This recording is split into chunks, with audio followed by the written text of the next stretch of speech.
Alright, in this video we're going to talk about how we count sigma and pi bonds in the molecule.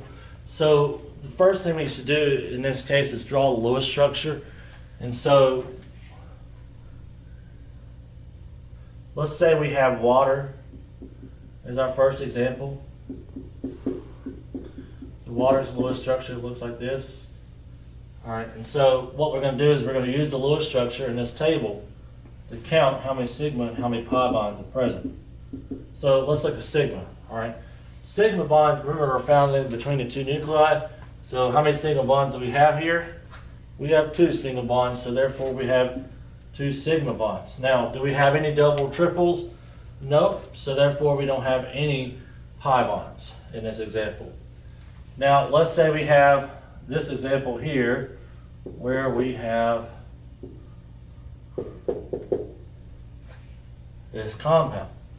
So again, we would look, are there any sigma bonds? Yes.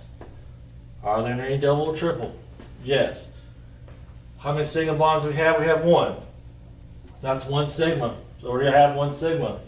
Now the triple bond has how many sigmas? 1. So 1 plus 1 gives me 2 sigmas. Now the pi bonds, there's a triple bond, so how many pi bonds are in a triple? 2. So we have 2 sigma bonds and 2 pi bonds for this compound here. So let's look at CO2. I want you to count how many sigma and pi bonds are here. I'm going to give you about 20 seconds to do that.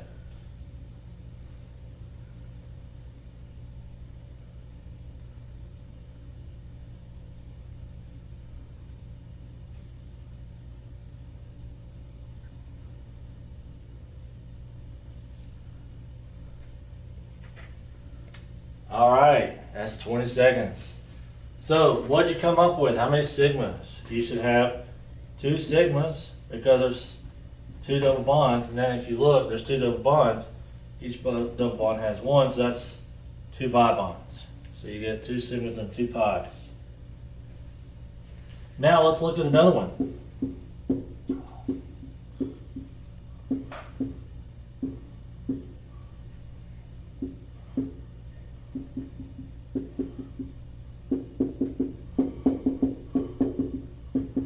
So this is a little bigger molecule. Same concept, but you got to be careful counting this time. So same thing, we got to count sigmas and pi bonds here. So now when it comes to this, I like to just go through and mark off all the sigmas that I've counted. So I'm going to count these 1, 2, 3, 4, 5, 6, 7, 8, 9, 10, 11, 12. So there's 12 sigma bonds.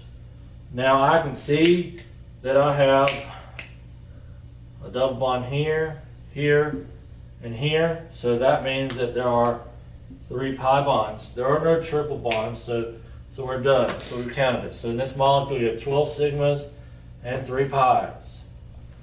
So yes, when you get to bigger molecules, you got to be more careful in your counting. So if we have a molecule, and I'm going to draw a stick form of this, it looks the same. You can see how this has the same shape with it. Each of these corners represents a carbon. So if I have a molecule that looks like this here, alright, now this one here is a little bit more involved. So I'm going to draw the hydrogens in where the carbons are found.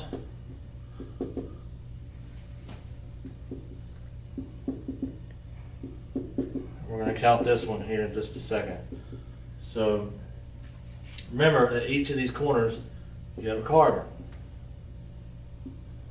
So if you ever see the stick drawing, you know that you're dealing with a carbon, a hydrocarbon. Now, if we look at the sigmas, all right, you got to be careful here. So start on the left and work your way to the right. So we have 1, 2, 3, 4, 5, 6, 7, 8, 9, 10. Now we're going to go here, 11, 12, 13, 14, 15, 16, 17, 18, 19, 20, 21, 22. Do not forget that this CH3 really looks like this. So you got to count those. Now, For the pies, we look for double or triple bonds.